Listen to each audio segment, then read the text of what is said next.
Você sabe quais são todas as referências dos satélites do Vegapunk? Algumas são óbvias, mas todas têm mais profundidade do que você pode imaginar. Fica comigo que a gente vai falar todas essas referências agora.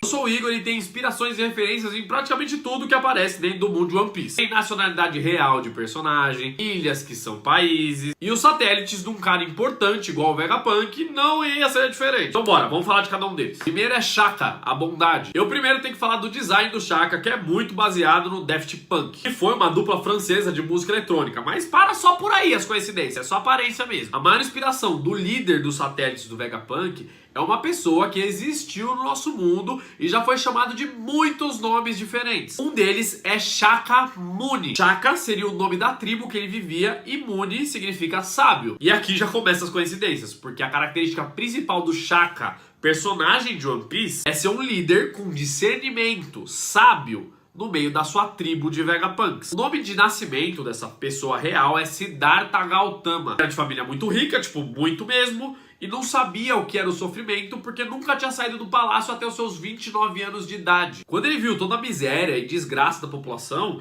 ele largou família, riqueza, tudo que ele tinha ali e começou a buscar soluções e explicações para o sofrimento humano. O nome mais famoso desse cara é Buda, do budismo mesmo, o conhecido. E buscar alguma solução para o sofrimento das pessoas é o que o Vegapunk mais quer fazer, com a energia e recursos infinitos que ele mesmo quer criar. E assim, gente, eu não tenho certeza de como era a personalidade de Buda, mas dá a entender que ele era uma pessoa paciente, observadora, inteligente, exatamente igual o Shaka. Nunca aparece loucão, querendo brigar com o copão na mão, e aí, seus loucos! O segundo é Lilith, a maldade. Essa referência é um pouco complexa, porque Lilith é uma figura mitológica que a gente não sabe exatamente onde ela surgiu, e ela tá em tudo quanto é canto. Judaísmo, Mesopotâmia, cristianismo, egípcios, gregos, uma bagunça, ela tá em todo lugar, até em RPG, série, e hoje em dia também. Enfim, Lilith teoricamente é a primeira esposa de Adão, que brigou feio com o seu esposo. E não foi expulsa, mas na maioria das vezes ela foge do jardim do Éden. Algumas pessoas colocam que ela não quis ser submissa ao seu marido, mas independente, todas as vezes ela se rebela contra a autoridade. E não só a autoridade de Adão, principalmente a autoridade de Deus. Ela nunca é retratada de um jeito bom. É uma figura demoníaca. Às vezes até a namoradinha do chifrudo, do capeta. Mano, é exatamente igual a Vegapunk Lilith. Tá sempre brigando com o Shaka, que é o homem e líder daquele lugar. E ela é rebelde toda hora, mano. Tá sempre querendo tretar, roubar. Independente do que aconteça, a Lilith do One Piece sempre desafia a autoridade de tudo. Pirata, governo, até os outros Vegapunks. Sempre querendo uma tretinha, vamos admitir aqui. As duas Liliths têm sempre a tendência de praticar o mal, a maldade. Igualzinho os caras que assistem o vídeo e não deixam o like. É sério, isso é maldade, tô começando agora, mano. Praticamente já não tem o view no vídeo. Se você não deixar um cliquezinho, não dar um like, a produção uma hora para. Então, seja bondoso, por favor, e me ajuda aí. Terceiro Vegapunk é Edson, o pensamento. Esse é óbvio, a inspiração é Thomas Edison. Inclusive, o formato da cabeça dos dois é igualzinho. Outra coisa que combina bastante é que os Vegapunks, de forma geral, não são gênios teóricos, pensadores. Fica só na pesquisa, no estudo ali. Eles vão e trampa, põe a mão na massa. O Thomas Edison, além de gênio, ele era inventor, empresário, começou vendendo lanche, doce, jornal, trabalhava uma pá de coisa o bichinho. O detalhe que eu acho mais interessante é que Thomas Edison recebeu 2.332 patentes. Patente, pra quem não sabe, é quando você tem direito exclusivo sobre uma invenção. E o Vegapunk Edison endoida várias vezes lá e começa a escrever no papel uma pá de coisa, as ideias dele, fazendo as suas próprias patentes. Claro, eu não podia deixar de falar que Thomas Edison, igual o Vegapunk, deixou um monte de invenções importantes no mundo. Tipo lâmpada elétrica, fonógrafo, que é um aparelho que reproduz som. A primeira câmera bem sucedida é dele. Aperfeiçoou o telefone, tava no meio do projeto do saco a vácuo. Raio-X, máquina de fazer contrato, dá pra fazer só um vídeo só das coisas que ele inventou. Quarto Vegapunk é Pitágoras, a sabedoria. Então também é muito fácil de adivinhar, ele é inspirado em Pitágoras, o filósofo e matemático de 570 a.C. As informações dele também é um pouco difíceis, porque só foram escrever sobre o cara quase um século depois dele morrer. Aí vamos lá, vamos lá. Ele era um pensador grego que viajou muito. Foi pra Pérsia, pro Egito, pros fenícios, caldeus, fora a própria Grécia. E aí aí ele aprendeu muito sobre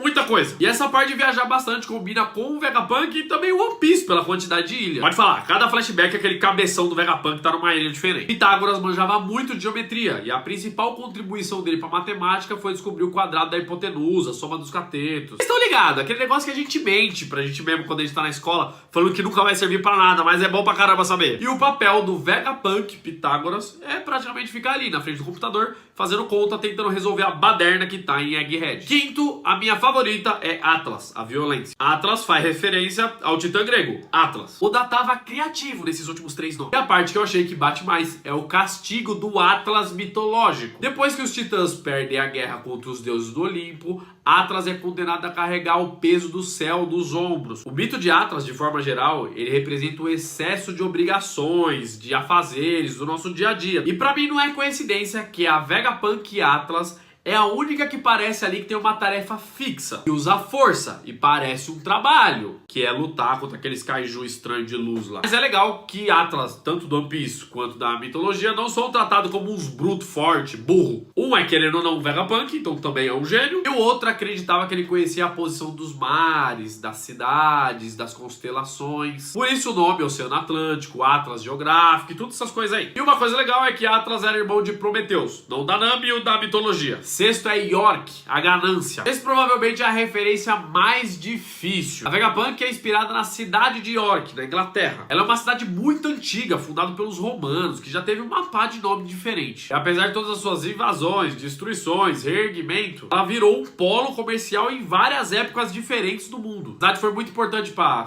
pano, seda, lona. Teve uma época mais recente também que fabricava confeitaria, chocolate. A Vegapunk York ia gostar dessa daí. E por essas e outras que algumas pessoas apelidaram a cidade de York de Cidade da Ganância, por causa do comércio. Inclusive no Assassin's Creed Valhalla tem a Cidade da Ganância. E claro, o Vegapunk principal é totalmente inspirado no Einstein, com um detalhezinho de maçã na cabeça, que é uma referência a Newton. Galera, não esquece de se inscrever, que a gente sempre vai juntar as melhores coisas da cultura geek com o melhor que a gente tem de curiosidade. Você não vai achar isso aqui em lugar nenhum. E eu também, sem sua ajuda, não vou chegar em lugar nenhum. Então eu agradeço se você puder me ajudar. Valeu, até a próxima.